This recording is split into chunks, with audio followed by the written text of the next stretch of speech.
I have some personal experience in the situation of home health care that is occurring with a 92-year-old mother. You don't really know you need it until you need it, and then you don't know where to go. So that's part of the reason why Brent is here, to at least give you an idea of where we can go. And thank you very much for coming. We'd like to finish with your income on, and hopefully we'll get all the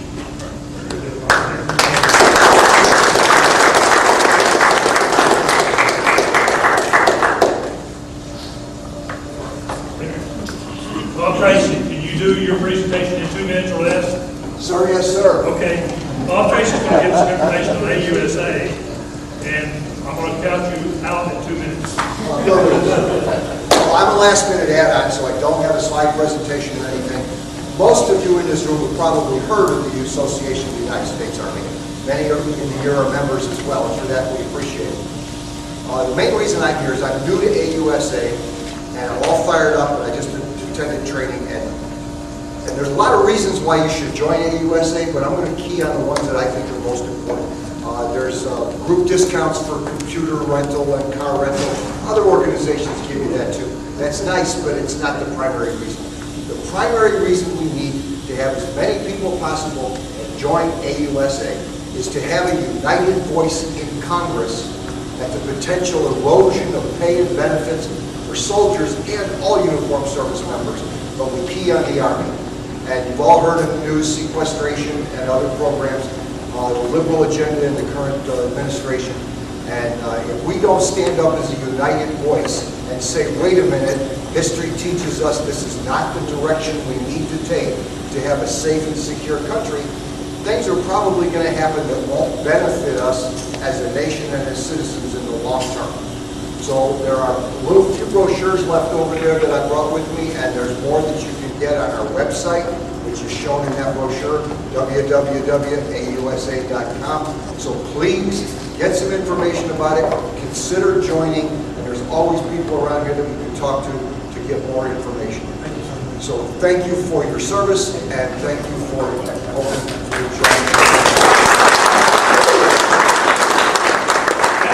Over 90 seconds, you did real good. No push-ups required. No push-ups required.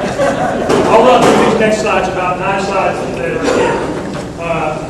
There's one thing I want you to be aware of. If you not go to the Veterans Affairs website, there's an item on the Veterans Affairs website that is a 180-page pamphlet on all the benefits. Jack, if you go next slide, I'll show you the contents of that pamphlet. You can get the pamphlet at the Veterans Affairs website. If you don't want to go there, or if you use email, you'll pick up my business card and send me an email. I have a copy of that electronically. I will send it to you electronically. But you can see there's an extensive list of items that they're covering there. It will still not answer all questions, but it gives you a whole lot more information. Next slide, please. We talked a little bit about Congress in terms of the number of people, actually just the number of people serving today. But in Congress, 1% of the population is served, but only 16 of our current senators have military service. Only 21% of Congress in total has military service. Not a lot of them know a whole lot about the military service. As a result of that, we have to educate our congressional representation. In addition, we also have to keep ourselves informed. Membership in military type associations like AUSA, the VFW, American Legion, ROA, MOA, and I list those only because those are the ones I'm a member of. You need to be a member of some of those types of things so you know what Congress is doing to you. They're doing things to you or potentially doing things to you that you may or may not be aware of. So you need to be aware of it. Those organizations will tell you more. And in fact, if you're a member, not a member of VFW, find the nearest VFW post because they will assist you with veterans benefits if you have a question that we have not answered today. Be involved in state and local elections, be involved in federal elections for sure. Read the literature that's available from USAA, and again, if you can't find the USAA information on benefits, send me an email and I'll get that pamphlet and mail it to you.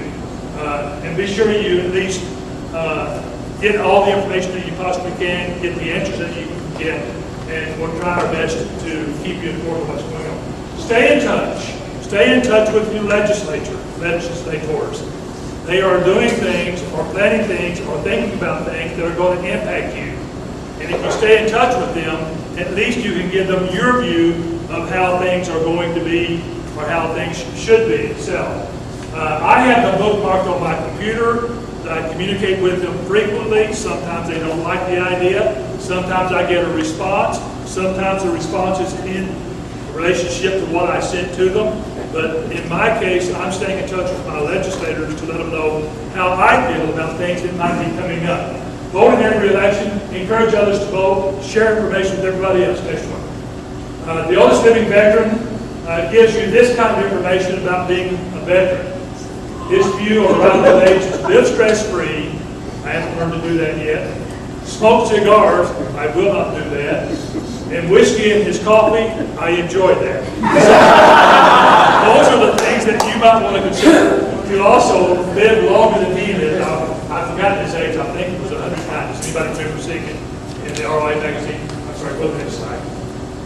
Veterans are under attack. In the case of COLAs, the Senate, the legislature, more the Senate than the House, wants to actually reduce your COLAs. So you need to be telling your representative that they should not be reducing COLAs. There's VA disability claim delays, and they say that they're doing all they can do. They're not. Raise Cain with your legislators. There's costs being passed on to veterans. Right now, most of Congress understands the value of veterans, and they have beamed off any attempt to raise the price on TRICARE premiums, as an example, or other costs associated with veterans. But you need to stay in touch with your legislators to make sure they don't. They're talking about reducing Medicare benefits. Tell them you don't want to reduce. There's some new benefits that are presently being considered, and those are just a few of them. Next slide. State benefits. There's some state benefits that you may not be aware of, and if you're not aware of them, go into your Veterans Association in the state and find out about things. These are things that are available to me in Texas. I don't know what's available in Illinois, but then go back in and look and Illinois. They're all the same. Go ahead, next slide, then. Thank you all for your presentations. Thank you very much for your time. We know that taking time away from your family, your family will appreciate your efforts also. And that's our presentation. Do you have any specific questions that would be universal? If not, well, you go to the questions here. Thank you very much.